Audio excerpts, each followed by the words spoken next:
amat tidak berlaku di sebagian besar negara umat Islam. Malah di negara kita juga tidak berkecuali. Sedangkan musuh-musuh Islam sangat mengharapkan budaya begini terus menjadi amalan umat Islam. Perpaduan sangat penting dalam artian ia adalah contoh kekuatan umat Islam itu sendiri.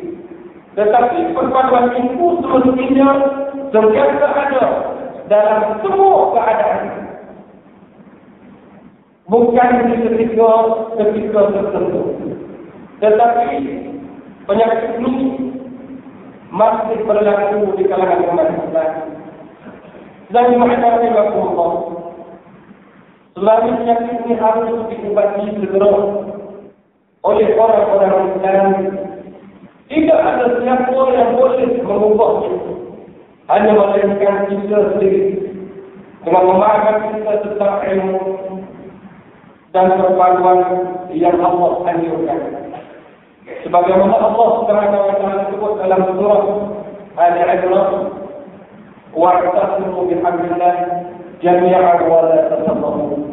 Berpeganglah teguh kamu kepada dari Allah dan janganlah kamu membutuhkan pecah belah yang menyebabkan kerosakan dan keruntuhan agama Islam dan umat Islam itu sendiri.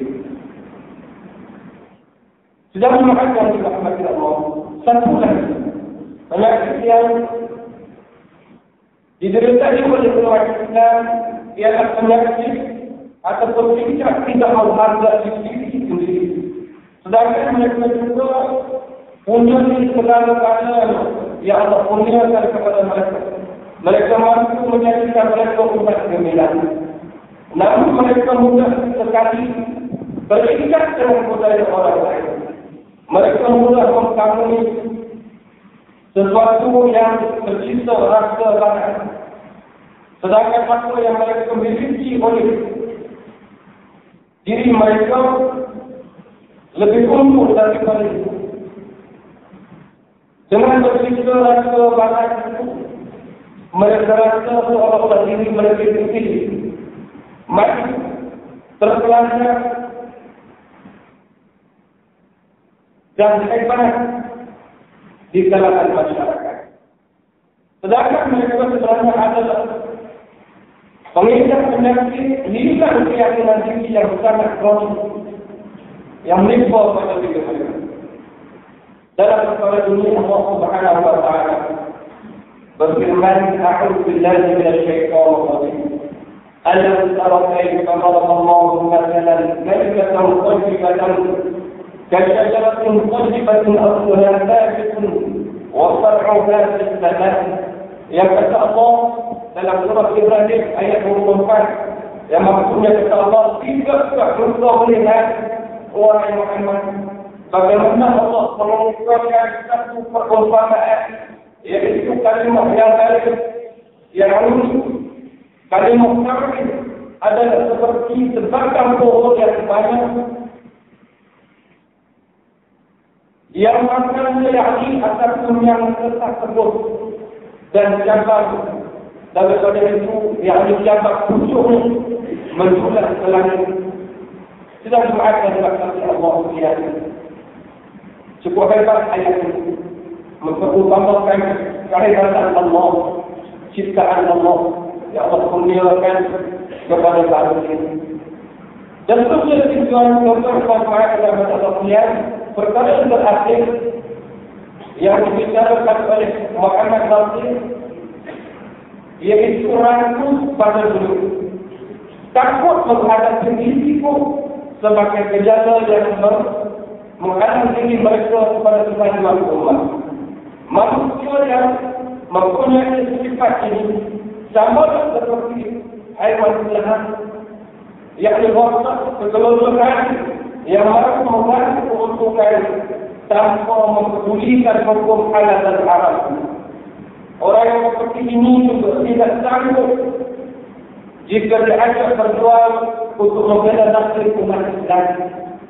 Dengan alasan mereka dalam keadaan mereka, dengan bisnes mereka, takut rugi, takut jatuh mereka daripada kedudukan mereka, takut susah, dan berbagai-bagai lagi takut yang tidak berasas sama sekali yang ada dalam akal fikiran Allah mengundurkan pada mereka. Apa sudah jadi dengan umat Islam?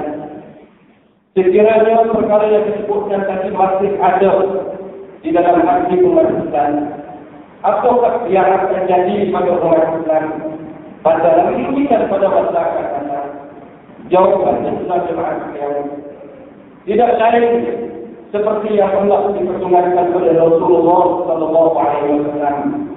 Mereka ditimpa penyakit yang luar, yang lemah yang menyebabkan mereka merasa sangat sayangkan dunia, mengutamakan dunia, mementingkan dunia lebih daripada mementingkan akhirat, dan mereka takut pada kematian.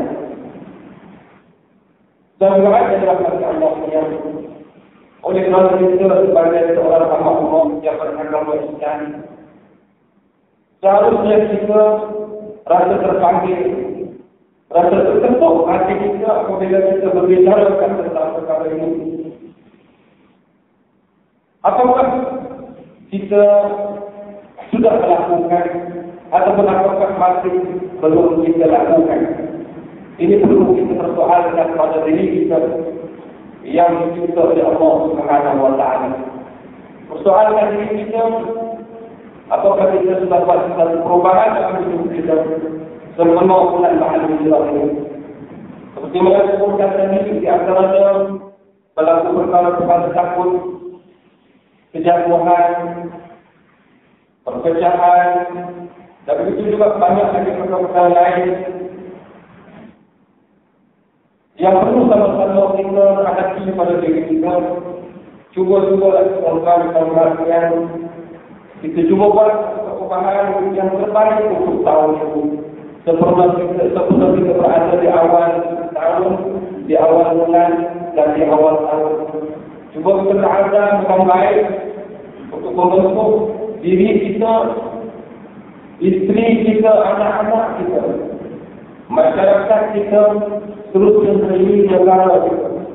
Mudah-mudahan dengan sumbangan yang ada pada diri kita boleh memajukan umat Islam baik di dalam rumah kita, dalam masyarakat kita, dalam negeri kita, saudara kita, dan khususnya dunia umat Islam seluruh, insya-Allah.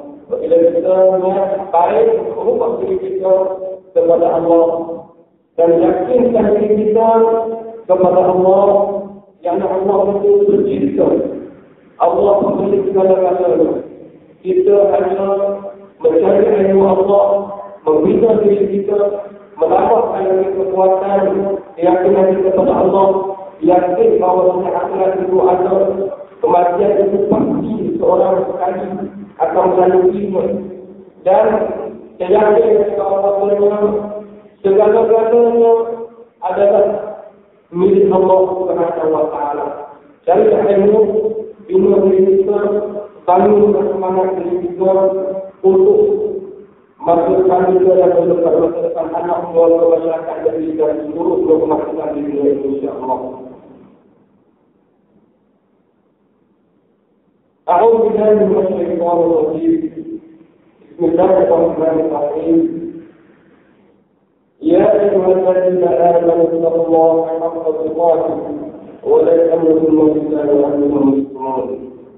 وهذا هو المسلمون بالتقوى والتوكل على الله سبحانه وتعالى، ولا تموتن إلا وأنتم مسلمون. dan jangan kamu mati selain daripada agama Allah dalam keadaan kamu Islam. Jangan kamu mati atau meninggal dalam dunia ini, melainkan kamu meninggal dalam keadaan kamu masih yakin pada Islam dan diri kamu itu Islam dan yakin kepada Allah Subhanahu wa Ta'ala. Barakallahu fiikum wa lakum bil Qur'an al-azim. Wa rafa'na wa iyyakum bima min al-ayati al-hakim. وتقبل منكم تلاوة إنه